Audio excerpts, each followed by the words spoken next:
I'm the Philosophical Bachelor, and today I'm going to talk about mysticism and philosophy. I was at the swimming pool on a rainy day, so it was empty. The lightning and thunder from earlier had ceased, and the rain had slowed to a faint drizzle. As I sat at the edge and looked into the clear water, the lines of the tiles of the pool floor appeared fuzzy, moving and changing constantly, distorted by ripples from the occasional drops of rain and the light wind. Then the rain stopped altogether, and there were moments when the wind also paused, leaving the waters undisturbed, such that I can see the lines of the tiles distinctly, and know that sans disturbances, the tiles have been laid down well, the lines between them straight and parallel. Then the wind rose again and the lines returned to their fuzzy appearance. Do all philosophical journeys at one point lead to a contemplation of spirit? So many thinkers have at some moment of their career felt the need to think about spirituality. I do not use the word in a religious sense, though it does not exclude it either. Plato's allegory of the cave in the Republic tells us of a man who managed to leave the cave where he and others were bound up, facing a wall where all they could see were the shadows of things, such that they came to believe that these shadows were what reality was composed of. When he finally escaped and entered into the light, he was overwhelmed at the colors and dimensionality of the surface world. He returned to the cave in order to rescue the people there, but they laughed at him, unable to conceive of what seemed like incredible things that he was telling them. Plato later also wrote the Timaeus, a likely tale of cosmology of the origins of the universe. The origin was the demiurge, a creator god who, as Plotinus will later tell us, is not the supreme being he called the One, but a minor deity. Plato also gives us in the Republic his theory of forms, postulating a transcendent realm where the perfect definitive versions of natural things exist, which is how we even manage to know what things are. For instance, say on a farm visit, we recognize a horse there as a horse, because we recall the perfect horse in that Platonic realm of forms, which is where we dealt before being born on earth. Despite being considered an atheist by some, Benedictus de Spinoza's ethics is all about God and his nature, which is characterized by attributes and manifested as modes in nature. Arthur Schopenhauer, despite his avowed atheism, tells us about a universal will. Henri Bergson talks about the elan vital as the force propelling all life, and Alfred North Whitehead, despite his complicated relationship with religion, needed a god to ground his process metaphysics. Thinkers like William James and Walter Terence Stace bring a philosophical eye to examining the phenomena of mysticism. Both admit that they have not personally had mystical experiences, though that should not disqualify them from analyzing the phenomena. Is that reasonable? It sure has not stopped preachers from talking about heaven and hell, nor scientists from speaking about quarks, atoms, or energy, though they have not seen them. Besides, as Stace tells us, the mystic does not argue. When mystics share about their mystical experiences, they are not defending or expounding a theory. So what, if anything, can we learn from mystics and their mystical experiences? Stace examines numerous mystical accounts in his 1960 Mysticism and Philosophy to consider if there is any spiritual presence greater than man, whether we can learn anything from them on our own spirit and the world, whether logic and language are obstacles, and what does this mean for how we live our lives, that is, its ethical implications. He brings his philosophical training to do what the mystics themselves are ill-equipped to do, to think through what mysticism is and how we can rationally think about it. He concludes that mysticism is not just real, but an important force for humanity. His analysis is not merely critical. He provides those who are themselves enquiring into spirituality ideas, if not theories, on how they can positively think about the matter. The momentary pause in the wind and rain allowed me to see through the water to know that the tiles line up straight. One other way I could have known was to plunge below the surface and look with goggles. In Plato's allegory of the cave, the man had to escape out of his world of the cave to enter the surface world. But how can this caveman then transcend this new world into yet another world that is beyond the surface world, to the Platonic realm of forms, which Plato considers to be the true reality? In case it is not already clear to you, most of us are the cavemen who have yet to escape to the surface world. The things we see in our world are following the allegory's shadows, imperfect instantiations of the perfect forms. Most of us will never be able to break through to the true reality. And for those who do manage to and return to tell us about it, most of us will be unable to understand or believe what they are saying. Those who manage to break through are the mystics. Stace mentions two principles which he will abide by in his study. First, the naturalistic principle, whereby anything that happens in obedience to the laws of nature. This presumes that the universe is orderly such that laws of nature can be deduced from its events. While mystical experiences seemingly fall outside the order of nature, Stace contends that this is not the case. We just have not yet discovered the laws of nature governing them. Second is the principle of causal indifference, where the cause of a mystical experience does not credit or discredit the veracity of the experience. Hence, if a mystical experience is induced through the imbibing of hallucinogenic substances, from looking at a shiny rotating disc until one falls into a trance state, from seemingly out of nothing, or from deep spiritual practices such as meditation or prayer, they all count as valid, according to Stace. This reminds me of what Deng Xiaoping said about cats. 不管黑猫白猫，捉到老鼠就是好猫. It does not matter if the cat is black or white. If it catches the mouse, it is a good cat. Stace means what he says by citing a case each for the substance and disc method, respectively. Several that take their recipient by surprise, though most of his cases fall into the last category of deep spiritual practice. However, Richard Maurice Buck will disagree with Stace on his principle of causal indifference. Buck thinks that the feeling of enlightenment from drugs is only an illusion, since its users likely neither possess such earnestness towards advancing their spirituality before the experience, nor exhibit the intellectual and moral elevation post-experience that are unique to the enlightened. This elevation is in any case not mentioned by Stace, though it is considered by Buck as characteristic of a true enlightenment experience. By mystical experiences, Stace means enlightenment or illumination experiences. In the mystics' accounts of these experiences, there are two parts: the description of the experience itself and their interpretation of it according to Stace. If we accept that the mystics are not lying, the descriptive part is as acceptable a testimony as any ordinary account of sense experience.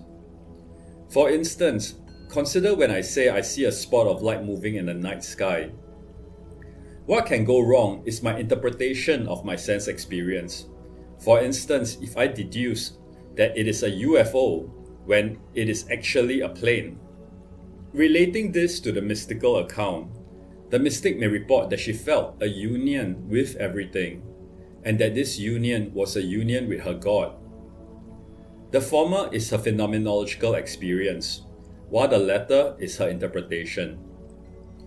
As a footnote, even descriptions of sense experience, since they are mediated through language and therefore thought, are interpretations technically. However, these descriptions can be considered low-level interpretations, where the subject does not add much intellectual content to the description, while what Stace calls interpretations are high-level interpretations, where intellectual content, for instance doctrinal or theoretical beliefs, are added by the mystic to her account. I will continue with Stace's terminology of description versus interpretation, but the reader may wish to rephrase using low versus high-level interpretations respectively. Stace makes this distinction because he is interested to investigate the universality of mystical experiences across religious beliefs, and so he will pass out and set aside the doctrinal interpretations in the accounts. He will do this with a broad range of accounts, including Christian, Hindu, Muslim, Buddhist, atheist, and non-religious mystics. Once the interpretive part of the account is removed, Stace concludes that the accounts are similar.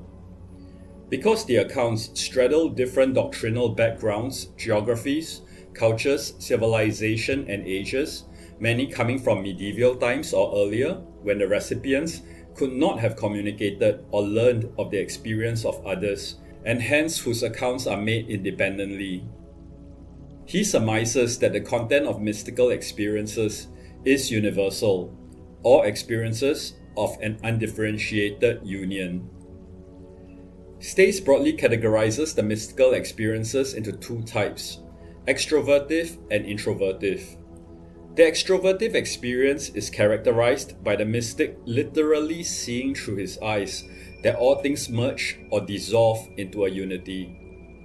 Stace mentions several extrovertive cases, but most of the accounts he encountered are introvertive, where the mystic, through mediation or spiritual practices, remove all sensory stimuli and thoughts from her mind and suddenly experience the mystical undifferentiated union. Because there is no multiplicity of things in such a state, there is nothing that differentiates one thing from another. The principium indivisionis, or principle of individuation, requires at least two things such that they can be distinguished one from another. When there is nothing, there is no difference to speak of, and hence the principle of individuation is inoperative. This applies to the silencing of the thoughts and sensory perceptions of the introvertive mystic, but in this case, there is also no differentiation between the mystic's ego and another person's. Stace explains, minds are distinguished from one another by their empirical contents and by nothing else.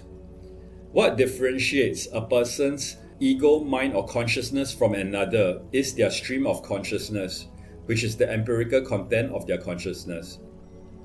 Once this stream is stemmed, what is left behind is the pure ego, which is identical between all egos, the egos of separate individual human beings, but also the pure cosmic ego.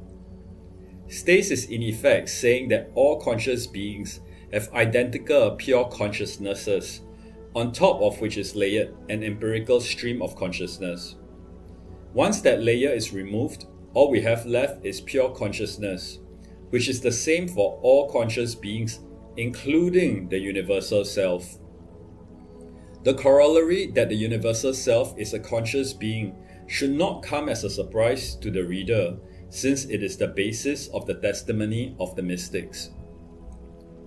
Another way to reason why the emptying out of a person's consciousness leads to union with the One is that there is no differentiation in the state of the Absolute, when everything is completely united and there is nothing else other than the Absolute or the One. In the One, there is no distinction between even the subject and the object, the subject here being the mystic and the object the One. The individual self which has the experience must lose its individuality, cease to be a separate individual, and lose its identity because lost or merged in the One or Absolute or God, explains Stace. He cites Plotinus. You ask, how can we know the infinite? I answer, not by reason. It is the office of reason to distinguish and define. The infinite, therefore, cannot be ranked among its objects. You can only apprehend the infinite by entering into a state in which you are your finite self no longer. This is the liberation of your mind from finite consciousness. When you thus cease to be finite, you become one with the infinite. You realize this union, this identity. Stace notes that while the first half of the quote is philosophical interpretation, the second half is a first-hand description of a state of mind which Plotinus had experienced. This union is part of the experience. The mystic empties her mind firstly of sensory perceptions and thoughts, and part of these is her sense of self also, creating the conditions such that she can then experience an undifferentiated union with the One. Both extrovertive and introvertive experiences share common characteristics. Of vital importance is that both are experiences of unification, with the extrovertive being a unifying vision, while the introvertive of a union with the Absolute. Both feel real and objective, filling their recipients with a sense of peace and blessedness and a feeling of the divine, coming from the feeling of unity. Yet both feel paradoxical. Does the I disappear altogether, or is it still there? It seems to be still there, since who is having the experience if not the I? Yet the I seems to be completely immersed in the One. There is the aspect of nothingness, but yet in the unity, an aspect of completion.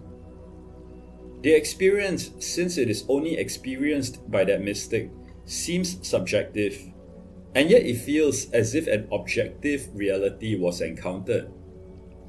Because of that paradoxicality, there is a difficulty to describe the experience, which is considered ineffable. The introvertive experience is non-spatial and non-temporal in its exclusion of everything, including time and space, while the extrovertive necessarily is spatial, since it is a vision of the unification of things in space, though how time passes in it is unclear. Some extrovertive accounts assert timelessness. Stace thinks that the extrovertive experience is an incomplete mystical experience, since space and time are themselves principles of multiplicity, and so a complete emptiness was not achieved, unlike the introvertive experience. He cites Meister Eckhart. Nothing hinders the soul's knowledge of God as much as time and space, for time and space are fragments, whereas God is one. And therefore, if the soul is to know God, it must know Him above time and outside space, for God is neither this nor that, as are all those manifested things. Stace adds, the extrovertive mystic perceives the universal life of the world, while the introvertive reaches up to the realization of a universal consciousness or mind. However, he asserts that the unity of the One experienced extrovertively or introvertively are the same One, since in both types, multiplicity disappears, leaving nothing for the principle of individuation to differentiate. Stace, like James, excludes visions and voices as mystical phenomena because firstly, they do not give the sense of absolute unity in both introvertive and extrovertive experiences, and secondly, because they are sensual or relate to sense perception, which is contrary to the emptiness of introvertive experiences. Just to avoid confusion, the extrovertive vision of unity is not excluded, since it does give the sense of absolute unity. Stace has noted the paradoxicality of both introvertive and extrovertive mystical experiences. As Stace has written, the mystic does not argue. They do not try to resolve these puzzles, making his analysis of the paradoxical nature of the mystical experience and its puzzling aspects one of the most original and valuable parts of his book. He will address how the mystical experience is not entirely subjective, but yet it does not seem quite objective. Is it pure emptiness or fullness? If it is ineffable, how can we know about it? What is the nature of the union? Monistic identity, dualism, or pantheism? Paradoxicality arises because the phenomena seems to disagree with the three main laws of logic: the laws of identity, non-contradiction, and the excluded middle. Let us examine the first paradox on subjectivity and objectivity. We know about a mystic's specific mystical experience only by what she tells us. Hence, is it purely subjective with no objective qualities at all? Is it like a dream or a hallucination only in her mind, or does it reveal something about the world? Stace proposes that what is subjective, like in a dream, is disorderly, since its events may not obey the laws of nature, while what is objective is orderly, since in a natural world, all events have to obey the laws of nature. While the experience is subjective in the sense that while the experience is occurring, the contents of it is only available to the recipient and not to external observers, it is trans-subjective in the sense that other mystics have independently had similar experiences. The mystic will believe that his experience is objective, since the experience transcends the individual. In addition, Stace has suggested with his naturalistic principle that all events are part of the order of nature, even if the relevant natural law has yet to be discovered. Arguably, these experiences are even replicable empirically if one is willing to put oneself on a spiritual regime of physical and mental discipline, prayer, and contemplative exercises, similar to what the mystics subject themselves to. This means that mystical experience is potentially just as public as sense experience, writes Stace. Another paradox of the mystical experience is its oxymoronic, empty yet full quality. Stace calls this the vacuum plenum nature of the universal self. Absolute emptiness and absolute fullness are contradictory, and as the law of non-contradiction and the excluded middle tells us, we cannot have it both ways. Stace explains that the emptiness and fullness are two sides of the same coin, where the emptiness is the negative side, while the unity is the positive side of the mystical experience. The experience is empty of empirical content through the evacuation of sense perception and thought, and the loss of personal identity, but it is full, since there is a completeness in the felt unity with the One. Using Alfred Tennyson's words, "Yet this annihilation of personal identity is not extinction, but on the contrary, the only true life. Through losing ourselves, we arrive at the One." Unity with the Absolute can accord with monism, where one feels one's identity dissolve in a complete merger with the One.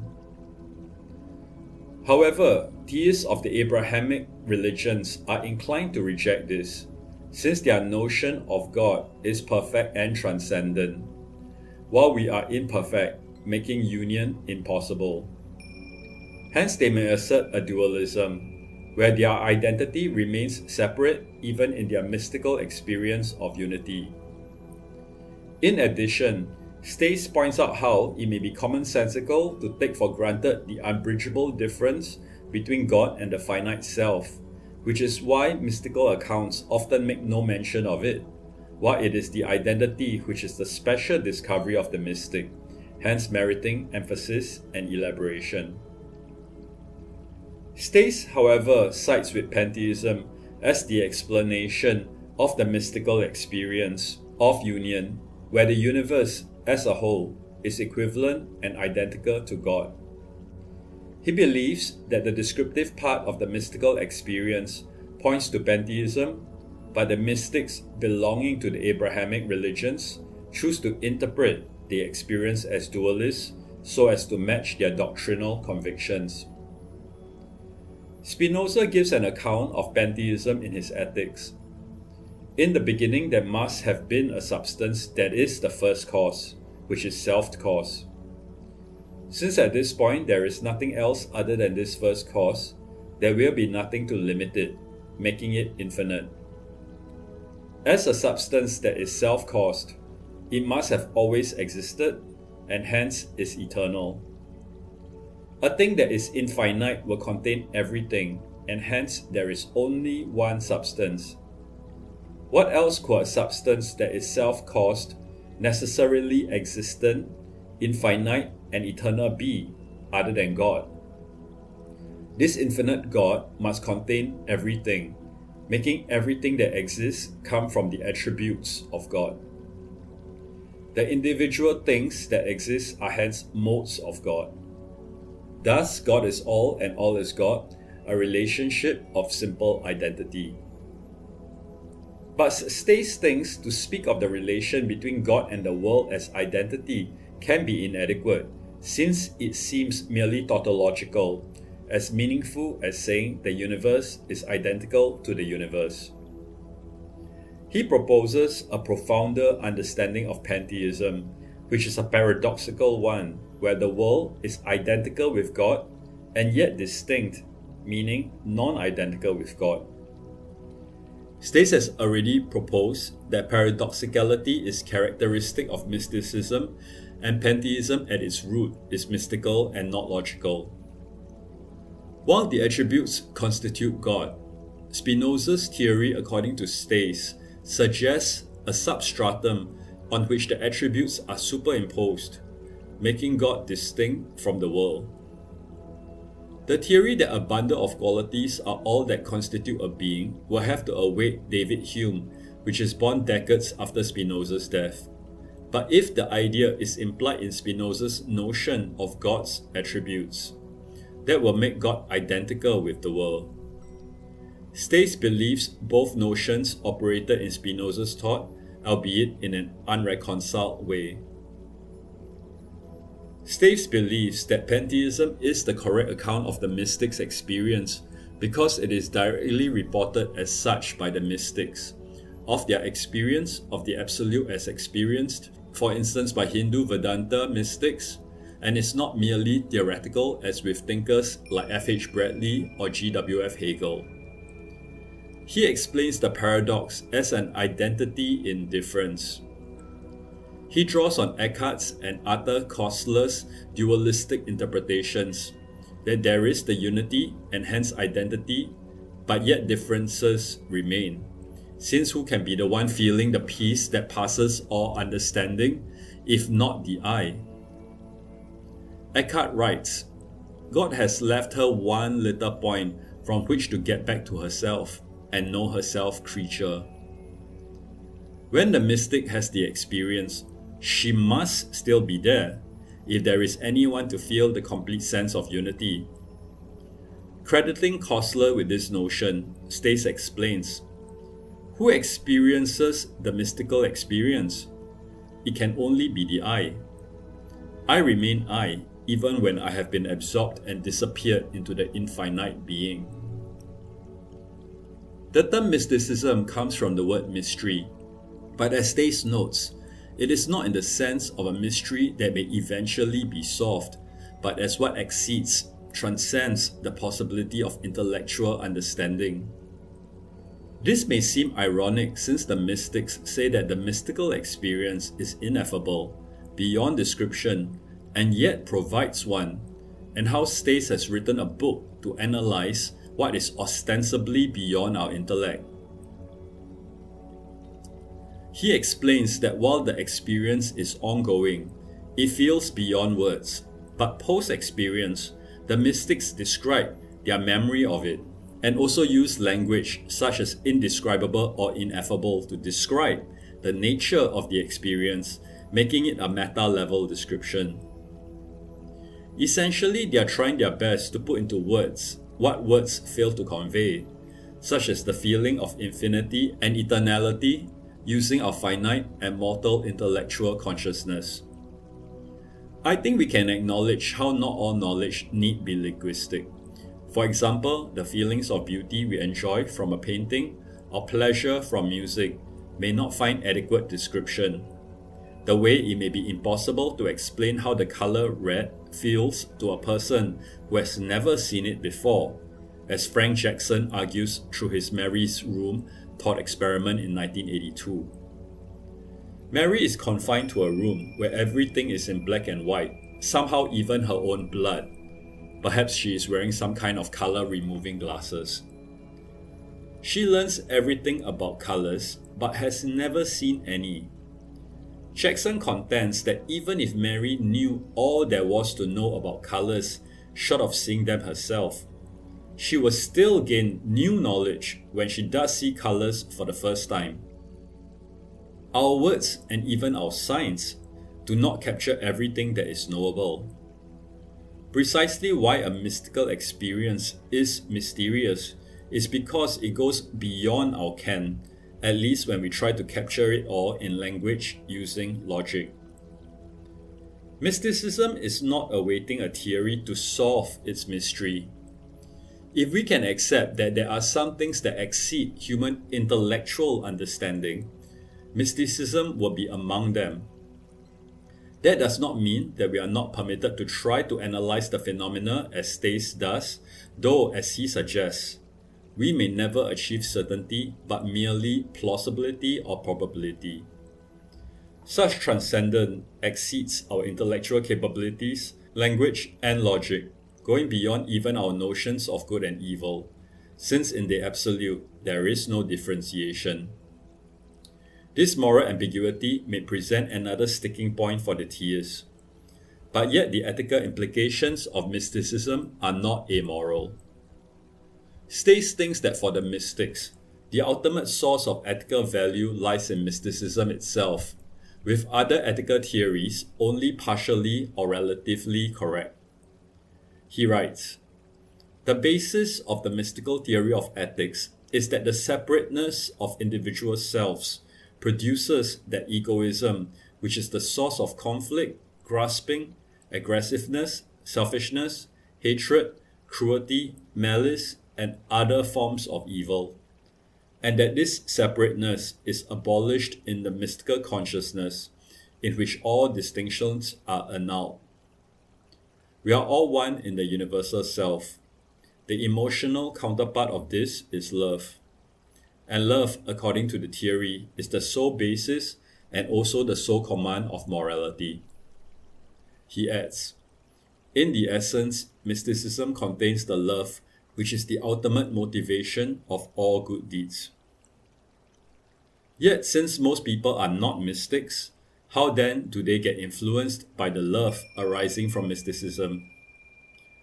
A possible explanation is that the mystical sense is latent in all conscious beings, and consciousness is the only source from which love can flow into the world. If the pure ego, the essence of mind, is identical for all conscious beings, including the universal self, what the Buddhists call Buddha nature, which is present in all conscious beings, then the unity of all, and therefore love for one another, can flow from this pure ego. Thank you for listening to the Philosophical Bachelor.